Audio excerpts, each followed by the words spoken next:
Assalamualaikum warahmatullahi wabarakatuh. Perkenalkan, saya Putra Tafia dari kelompok 6. Di sini saya akan membahas hasil makalah saya yang berjudul Zakat Emas, Perak, dan Harta Perniagaan.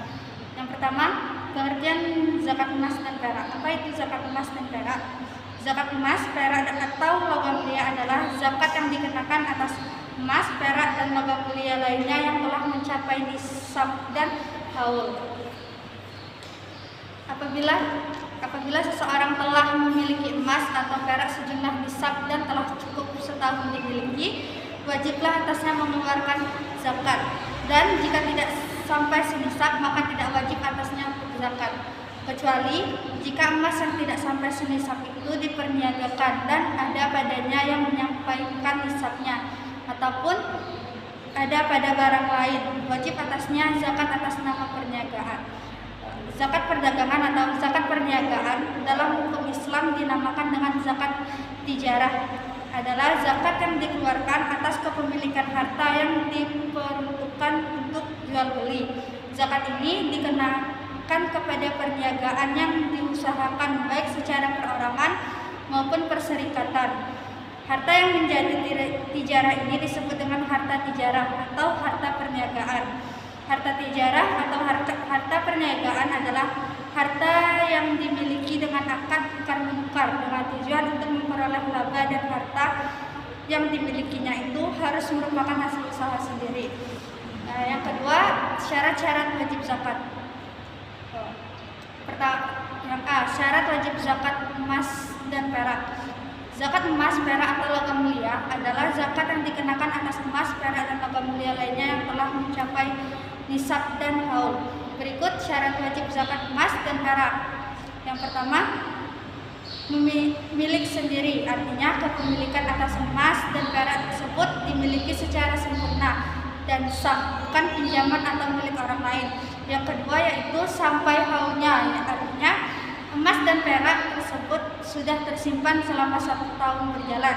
Dan yang ketiga yaitu sampai nisabnya, artinya emas dan perak yang dimiliki sudah mencapai nisab, sudah mencapai batasnya untuk dikategorikan sebagai harta yang wajib dizakati. Yang kedua, syarat wajib zakat harta perniagaan.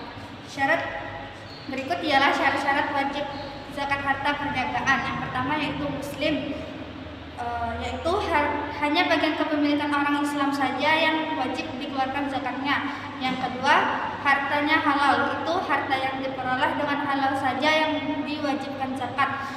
Yang ketiga, cukup haul. Yang keempat, cukup nisab. Yang kelima, milik sempurna, yaitu zakat diwajibkan terhadap harta perniagaan yang mempunyai status milik sempurna dari segi kepemilikan fisikal dan berkuasa mengurus tadbir harta tersebut. Yang C, nisab zakat emas, perak, dan harta perniagaan. Yang pertama, nisab zakat perak. Zakat perak ini dijelaskan dalam hadis Rasulullah SAW yang artinya di bawah 5 uqiyah emas tidak wajib zakat dari aspek warik dan atau warak. Itu maknanya adalah dirham yang dicetak. Maka ini sesuai dengan ayat Al-Quran dalam surah Al-Kahfi ayat 19 yang artinya, maka suruhlah salah seorang di antara kamu pergi ke kota dengan membawa uang perakmu, juga sebagaimana disebutkan dalam kitab Lisanul Arab dan juga pendapat Abi Ubaid dan yang lain. Para ulama menjelaskan bahwa 1 uqiyah itu senilai 40 dirham sesuai dengan konsensus seluruh ulama sebagaimana ditegaskan oleh Imam Nawawi. Maka 5 uqiyah itu senilai 20 dirham. Perak ini ketentuan tentang nisab zakat. Zakat perak ini dijelaskan dalam hadis Nabi Muhammad karena mata uang perak ini yang banyak digunakan pada masa kenabian berbeda dengan emas. Yang kedua, zakat emas. Para ulama berbeda pendapat tentang nisab zakat emas sebagai berikut. Yang pertama, menurut mayoritas ulama bahwa zakat emas itu adalah 20 dinar. Yang kedua, menurut Imam Taus, At-Zuhri, Sulaiman bin Warad, Syu'aib, dan Sahtiyanai berpendapat bahwa nisab emas adalah nisab perak, sehingga setiap aset diukur atau dinilai dengan nisabnya perak senilai 200 dirham. Al-Qardawi menjelaskan bahwa pendapat jumhur atau bahwa nisab zakat emas itu 20 dinar. Itu pendapat yang meraji atau kuat berdasarkan dalil-dalil berikut. Yang pertama, hadis yang diriwayatkan oleh Ibnu Majah dan Daruqutni dari Aisyah radhiyallahu anhu bahwa Rasulullah SAW mengambil dari setiap 20 dinar itu setengah dinar, dan dari 40 dinar itu 1 dinar. Yang kedua, bahwa dalam sejarah disebutkan bahwa dinar itu ditunaikan zakatnya 10 dirham.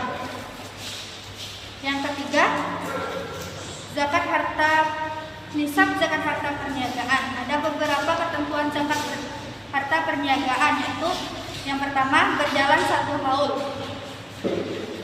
Pendapat Abu Hanifah lebih kuat dan realistis, yaitu dengan menggabungkan semua harta perdagangan pada awal dan akhir dalam 1 tahun, kemudian dikeluarkan zakatnya.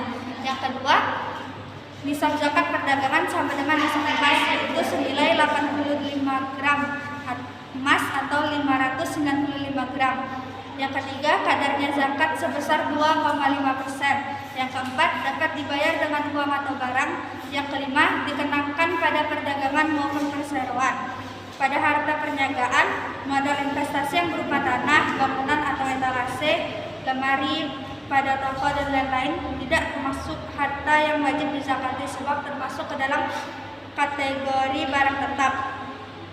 Untuk usaha yang bergerak di bidang jasa seperti perhotelan, penyewaan, apartemen, taksi, rental mobil, kapal laut dan lain-lain. Kemudian dikeluarkan zakatnya dapat dipilih 2 cara, yaitu 1. Pada perhitungan akhir tahun atau tutup buku. Seluruh harta kekayaan perusahaan dihitung termasuk barang atau harta penghasil jasa.